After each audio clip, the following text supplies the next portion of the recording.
இருக்கான்னு திரும்ப திரும்ப சந்தேகமா கேட்டீங்கல்ல? ஆமா. அதனால எனக்கும் சந்தேகம் வந்து அவங்க ஜாதகத்தை முழுசா அலசி ஆராய்ஞ்சு பார்த்தேன். அவங்க ஆயுசு கம்மியா தான் இருக்குன்னு நான் அப்பதான் தெரிஞ்சுக்கிட்டேன்.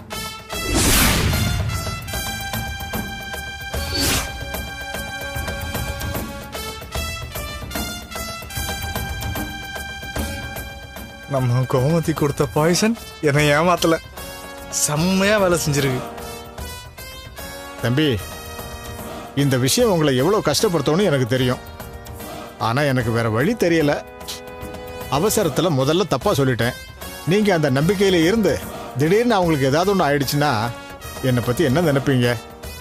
அதான் உண்மையை சொல்லிட்டு போலான்னு இங்க வந்தேன் தம்பி.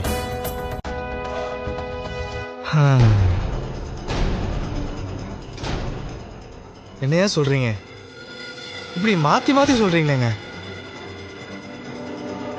உங்க ஆயுசு கெட்டின்னு சொன்னதும் எவ்வளவு சந்தோஷப்பட்டேன் தெரியுங்களா? இப்ப ஒரே நிமிஷத்துல என் தலையில கல்ல தூக்கி போட்டீங்களேயா. ஐயோ, அவ இல்லாம நான் எப்படி வாழ முடியும்? நீங்க சொன்ன வார்த்தையால என் வாழ்க்கைய முடிஞ்சு போன மாதிரி இருக்கியா. தம்பி, நீங்க நம்பிக்கையை மட்டும் விட்டுறாதீங்க. நான் சில பரிகாரங்கள் எல்லாம் சொல்றேன்.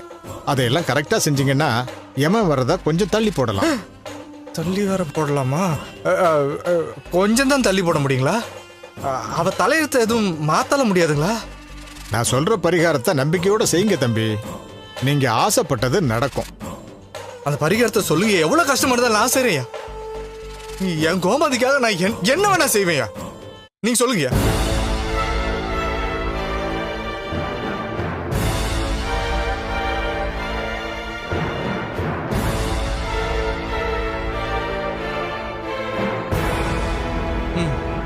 இதையெல்லாம் செஞ்சா கண்டிப்பா நல்லது நடக்கும் தம்பி.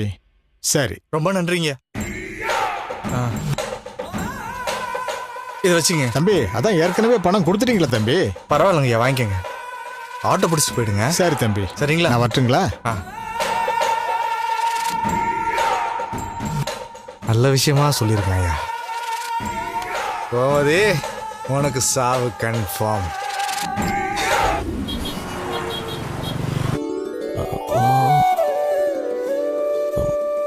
உமா மகேஸ்வரன்.